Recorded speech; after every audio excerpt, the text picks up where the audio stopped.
लालू प्रसाद यादव एक ऐसा चेहरा बिहार की राजनीति का जिसके इर्द गिर्द सूबे की सियासत घूमती हुई नजर आती है। लालू प्रसाद यादव और उनके परिवार के बिना बिहार की राजनीति की कल्पना करना बहुत मुश्किल है।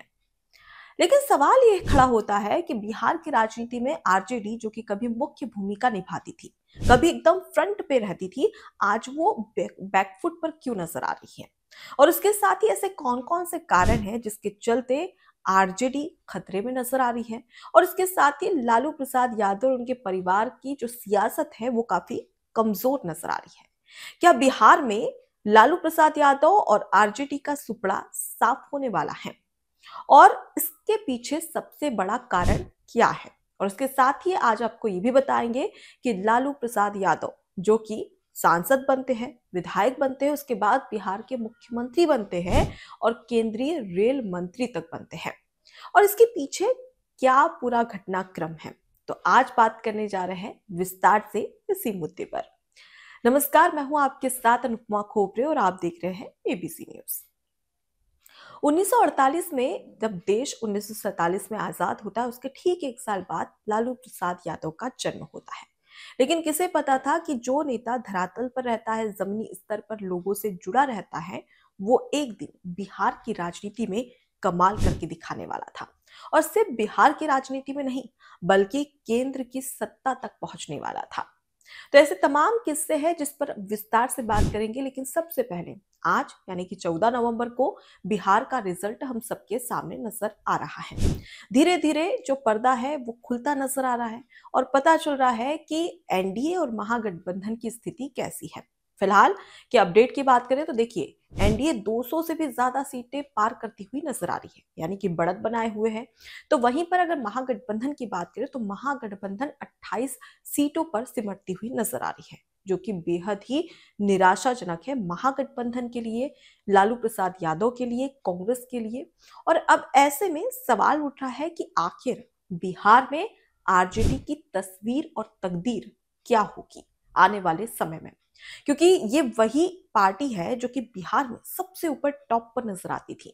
लेकिन 2025 आते आते अब ये पार्टी पिछड़ती हुई नजर आ रही है। फिलहाल के अगर आंकड़ों की बात करें तो देखिए, लालू प्रसाद यादव के दो बेटे, जो कि तेजस्वी यादव, वो राघोपुर सीट से चुनाव लड़ रहे हैं और उन्होंने 2015 में भी चुनाव लड़ा, जीता। 2020 में भी चुनाव लड़ा, जीता। लेकिन 2025 में हालांकि वो आगे नजर आ रहे हैं, लेकिन ये मुकाबला टक्कर का नजर आ रहा है। वहीं अगर हम महुआ सीट की बात करें, जहां से लालू प्रसाद यादव के बड़े बेटे तेज प्रताप यादव चुनाव लड़ रहे हैं, और उसी के साथ ही ये भी कहा जा रहा है कि वो 48,000 वोटों से पिछड़ते नजर आ रहे हैं, यानी कि परिवार से बाहर जाने का दंश और पार्टी से निष्कासित करने का दंश अब तेज प्रताप यादव को झेलना पड़ रहा है। इस पर विस्तार से बात करेंगे कि इसके पीछे कारण क्या है, लेकिन सबसे पहले आपको अगर बताएं तो क्या वजह है बिहार में आरजेडी की इस तस्वीर की, यानी कि इस पिछड़ती हुई तस्वीर की। इसके पीछे अगर सबसे बड़ा कारण अगर माना जाए तो वो है खुद लालू प्रसाद यादव के बीच में हो रहे परिवार के बीच में आपसी कलेश की। जी हाँ, आपको याद होगा कि लालू प्रसाद यादव के बड़े बेटे तेज प्रताप यादव, जिनका सोशल मीडिया पर एक पोस्ट, यानी कि फेसबुक पर उनके अकाउंट से एक पोस्ट होता है जो कि काफी ज्यादा वायरल होता है, और उसके बाद में जो तेज प्रताप यादव है वो एक पोस्ट करते हैं।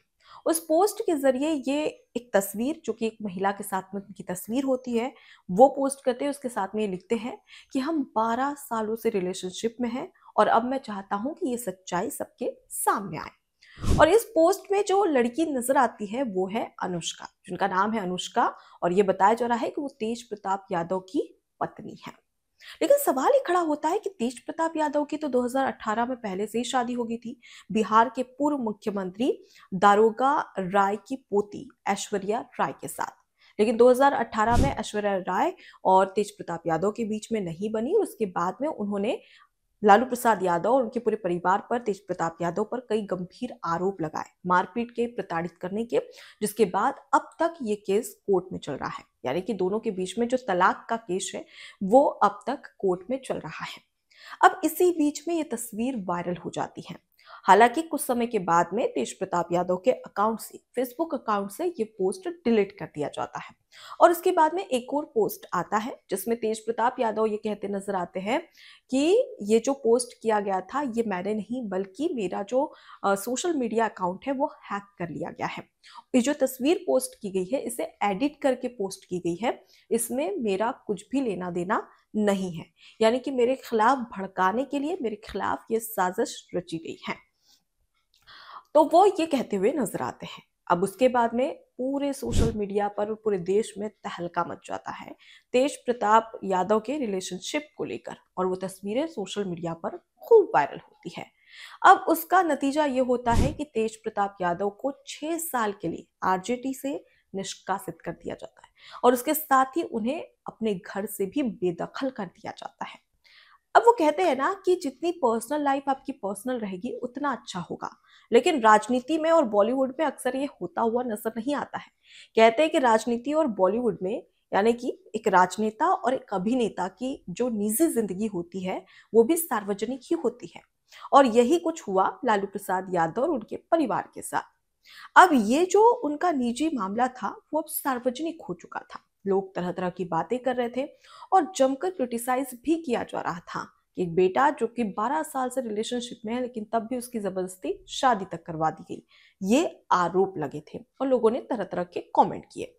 उसके बाद में लगातार ये जो निजी मामला था, जो निजी था, वो सार्वजनिक हो चुका था, और शायद बिहार में आरजेडी की छवि खराब करने में या लालू प्रसाद यादव की छवि खराब करने में इसे भी एक महत्वपूर्ण कारण माना जा रहा है। अब उसके बाद में बात करते हैं तेज प्रताप यादव और तेजस्वी यादव की, यानी कि लालू प्रसाद यादव के दोनों बेटों की। आपको याद होगा सोशल मीडिया पर एक वीडियो जमकर वायरल हुई थी बिहार इलेक्शन के दौरान, जब तेज प्रताप यादव और तेजस्वी यादव दोनों ही प्रचार प्रसार कर रहे थे। इस बीच में एक वीडियो वायरल होता है जहां पर दोनों एयरपोर्ट पर नजर आते हैं, और एक पत्रकार, मतलब एक सोशल मीडिया पत्रकार होता है, उसके साथ में तेज प्रताप यादव नजर आए थे। लेकिन अचानक से वहां पर तेजस्वी यादव एयरपोर्ट पर पहुंच जाते हैं, और तेजस्वी यादव अपने बड़े भाई तेज प्रताप यादव से बात नहीं करते हैं, बल्कि वो उस पत्रकार या उन आसपास के लोगों से बात करते हैं, उन्हें पूरी तरीके से इग्नोर कर देते हैं। और वो साफ नजर आ रहा था तेज प्रताप के चेहरे पर, उन्हें काफी दुख, उन्हें काफी पीड़ा हो रही थी। लेकिन दूसरी ओर तेजस्वी यादव हंसते हुए खिलखिलाते हुए नजर आ रहे थे। लोगों ने ये भी देखा, इसे समझ में आ गया कि दो भाइयों के बीच में बिल्कुल नहीं बन रही है, और इससे जनता पर सीधा असर पड़ा। क्योंकि साफ तौर पर अगर देखा जाए तो एक अच्छी छवि होती है, एक मिलनसार माहौल होता है, तो इससे जनता पर असर पड़ता है। लेकिन यहाँ पर उसके बिल्कुल अपोजिट था। हालांकि आपको बता दें कि बिहार चुनाव में जो तेज प्रताप यादव है उन्होंने अपनी खुद की पार्टी बनाई। जब उन्हें परिवार से निष्कासित कर दिया तो उन्होंने अपनी खुद की पार्टी बनाई, और तेज प्रताप यादव ने अपनी पार्टी का नाम रखा जनशक्ति जनता पार्टी। और इस पार्टी के बलबूते पर उन्होंने 2025 का चुनाव लड़ा, जिसमें वो महुआ सीट से चुनाव लड़ते हुए नजर आए, यानी कि प्रत्याशी बने। लेकिन ये उनके लिए काफी लाभदायक नहीं हुआ। वो इसलिए क्योंकि फिलहाल के अगर आंकड़ों की बात करें, अपडेट की बात करें, तो वो 39,000 वोटों से पिछड़े हुए हैं। महुआ सीट जो कि उन्हें राजनीतिक पहचान दिलाई थी सीट ने, अब वो वहीं पर पिछड़ते हुए नजर आ रहे हैं। यानी कि एक तो तेज प्रताप यादव को पार्टी से निष्कासित किया, घर से बाहर किया, फिर उन्होंने दूसरी पार्टी बना ली, और उसके बाद में उसी सीट से वो पिछड़ते हुए नजर आ रहे हैं। अब ऐसे में देखा जा सकता है कि इससे कहीं ना कहीं जो आरजेडी है, लालू प्रसाद यादव है, उन्हें एक बड़ा नुकसान उठाना पड़ सकता है। तो ये तमाम वजह है जिसके चलते इस तरीके की अटकलें सामने आई, और लगातार हम देख रहे हैं कि आरजेडी और महागठबंधन यानी कि कांग्रेस में किस तरीके की तस्वीर नजर आ रही है। कांग्रेस में अगर बात करें तो एक तरीके से सीएम फेस को लेकर भी गहमा गहमी देखने को मिली, और उसका असर भी इलेक्शन पर पड़ा। अब सबसे बड़ी बात कि कौन है लालू प्रसाद यादव, थोड़ा अब इनके बारे में भी जान लेते हैं। एक ऐसा नेता जो कि केंद्रीय मंत्री यानी कि केंद्रीय रेल मंत्री, बिहार का मुख्यमंत्री, और उसके साथ ही सांसद और विधायक भी रहा। लेकिन क्या ये सब लालू प्रसाद यादव के लिए आसान था? नहीं। 1948 में लालू प्रसाद यादव का जन्म होता है। उसके बाद में कई राजनीतिक पार्टियों से उनका मिलना जुलना होता है, और उसके बाद में 1977 में जनता पार्टी के तहत वो चुनाव लड़ते हैं। और छपरा सीट से जब वो चुनाव लड़ते हैं तो इस दौरान वो सीधे जीत हासिल करके सदन तक पहुंच जाते हैं। यानी कि पहली बार 1977 में लालू प्रसाद यादव सांसद बनते हैं। उसके बाद में वो विधानसभा चुनाव भी लड़ते हैं। जी हाँ, 1980 में वो सोनपुर सीट से विधानसभा चुनाव लड़ते हैं और विधायक बन जाते हैं। लेकिन सबसे बड़ा राजनीतिक मोड़ तब आता है जब लालू प्रसाद यादव 1990 में बिहार के मुख्यमंत्री बनते हैं। इसका किस्सा भी बहुत ही अलग और हंसाने वाला है। लालू प्रसाद यादव की बात करें तो ये काफी पिछड़े वर्ग से आते थे और इस वजह से छुआछूत उस समय काफी ज्यादा होता था। यानी कि ऊंची जाति और छोटी जाति को लेकर एक भेदभावपूर्ण स्थिति देखने को मिलती थी। लालू प्रसाद यादव के गांव में तो ये तक होता था कि जिस कुएं से ऊंची जाति के लोग पानी पीते थे, नीचे जाति के यानी कि लालू प्रसाद यादव उस कुएं से पानी तक नहीं पी सकते थे। जो छुआछूत भेदभाव होता था वो साफ तौर पर नजर आता था। लेकिन इसी बीच में 1990 में बिहार के मुख्यमंत्री बनते हैं लालू प्रसाद यादव। जब लालू प्रसाद यादव मुख्यमंत्री बनते हैं तो वो अपनी मां से मिलने के लिए जाते हैं पहली बार बतौर मुख्यमंत्री। लेकिन इस दौरान ना तो उनके पास में कोई हेलीकॉप्टर होता है, ना ही वो किसी जो आसपास सैनिक रहते हैं या सुरक्षा बल रहते हैं उनके साथ नहीं, और ना ही कोई बड़ी सी कार। वो भैंस पर बैठकर, जी हाँ, भैंस पर बैठकर वो अपनी माँ से मिलने के लिए जाते हैं। इस दौरान एक जश्न का माहौल उनके गांव में देखने को मिलता है और जब वो अपनी माँ के पास पहुंचते हैं तो उन्हें ये कहते हैं कि मैं राजा बन चुका हूँ, क्योंकि उनकी माँ को यह नहीं पता था कि मुख्यमंत्री क्या होता है। वो एक भोली भाली सीधी सादी सी महिला, इसलिए उन्हें समझ में नहीं आया। इसलिए उन्होंने अपनी माँ को समझाने के लिए बताया कि मैं अब राजा बन चुका हूँ। और इस बात से वो इतनी ज्यादा खुश होती है कि वो तस्वीरें सोशल मीडिया पर खूब वायरल होती हैं। अब उन्हें क्या पता था कि जो लालू प्रसाद यादव, जिन्हें ऊंच नीच का भेदभाव का एक पीड़ा यहाँ पर उठानी पड़ेगी, वही अब उन ऊंची जातियों के मुख्यमंत्री बन चुके हैं, यानी कि बिहार के मुखिया।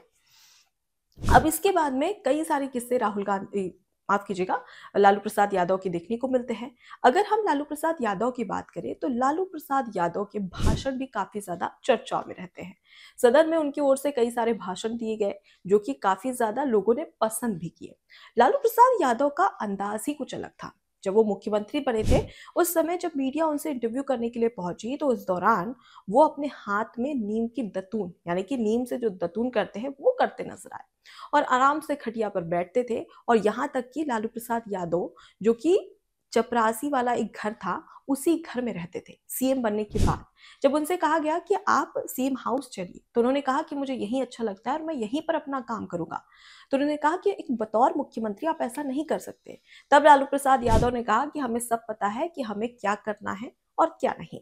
और शायद यही जनता को काफी पसंद आता था। यानी कि लालू प्रसाद यादव का डाउन टू अर्थ जो नेचर था वो काफी ज्यादा लोगों को पसंद आता था और यही वजह थी कि लोग उन्हें काफी ज्यादा पसंद भी करते थे। और सबसे बड़ी बात कि क्या आपको पता है कि डॉक्टर मनमोहन सिंह, जी हाँ, जो कि हमारे देश के पूर्व प्रधानमंत्री रह चुके हैं, वो उनको मुख्यमंत्री प्रधानमंत्री बनाने में भी सबसे बड़ी भूमिका थी लालू प्रसाद यादव की। दरअसल जब 2004 में कांग्रेस चुनाव जीतती है तो इस दौरान पूछा जाता है कि देश का प्रधानमंत्री कौन होगा। लोग सोनिया गांधी को बनाए जाने पर एक तरीके से उस समय काफी ज्यादा आक्रोश नजर आता है और ये कहा जाता है कि एक विदेश से आई हुई महिला देश की प्रधानमंत्री नहीं बन सकती है। अब ऐसे में सोनिया गांधी ने साफ तौर पर कह दिया था कि मैं प्रधानमंत्री नहीं बनूंगी। अब ऐसे में प्रधानमंत्री किसे बनाया जाए? उसके बाद में एक नाम सामने आता है, डॉक्टर मनमोहन सिंह का। अब सोनिया गांधी लालू प्रसाद यादव से पूछती है तो लालू प्रसाद यादव कहते हैं कि ठीक है, अपनी बिहारी लैंग्वेज में, कि मनमोहन बा बढ़िया है, अच्छा है, सीधा साधा है, सरकार ठीक ठाक चला लेगा। और ये बात जब सोनिया गांधी सुनती है तो वो डॉक्टर मनमोहन सिंह को प्रधानमंत्री बनाने में मुहर लगा देती है। तो ऐसे खुद इस बात का खुद जिक्र करते हैं लालू प्रसाद यादव। अब इसके बाद में अगर बात करते हैं 1997 की, तो 1997 जब लालू प्रसाद यादव बिहार के मुख्यमंत्री रहते हैं, इस दौरान उन पर गंभीर आरोप लगता है चारा घोटाले का, जिसके तहत उन्हें की गिरफ्तारी होती है और उन्हें जेल तक जाना रहता है। लेकिन इस बीच में वो अपनी पत्नी राबड़ी देवी को मुख्यमंत्री की कमान, यानी कि बिहार की कमान, सौंप कर जाते हैं। अब सबसे खास बात आपको बता देते हैं राघोपुर सीट की। राघोपुर सीट जहां पर फिलहाल तेज प्रताप यादव चुनाव लड़ रहे हैं, इस सीट का पारंपरिक जो माहौल है वो देखने को मिलता है लालू प्रसाद यादव के परिवार से। जी हाँ, क्योंकि इसे परंपरागत सीट कही जाती है। वो कैसे? 1995 में लालू प्रसाद यादव ने इस सीट से सबसे पहले चुनाव लड़ा, वो जीते। उसके बाद में कई बार वो 2 बार जीते हैं। उसके बाद में उनकी पत्नी राबड़ी देवी भी इसी सीट से चुनाव लड़ती हैं और वो भी जीतती हैं। उसके बाद में 2015 में तेज प्रताप यादव राघोपुर सीट से चुनाव लड़ते हैं, वो भी इस सीट से जीतते हैं। 2020 में भी जीतते हैं। लेकिन 2025 में जो मुकाबला है वो काफी टक्कर का नजर आ रहा है। और उससे बड़ा सवाल ये है कि बिहार की राजनीति में आरजेडी क्या वापसी कर पाएगी? क्या जो परिवार में एक निजी कलेश चल रहा है, क्या वो खत्म होगा? ऐसे तमाम सवाल है जिसका इंतजार हम सभी को रहेगा। फिलहाल नमस्कार। एबीसी हिंदी न्यूज, आज ही जुड़िए हर खबर के साथ।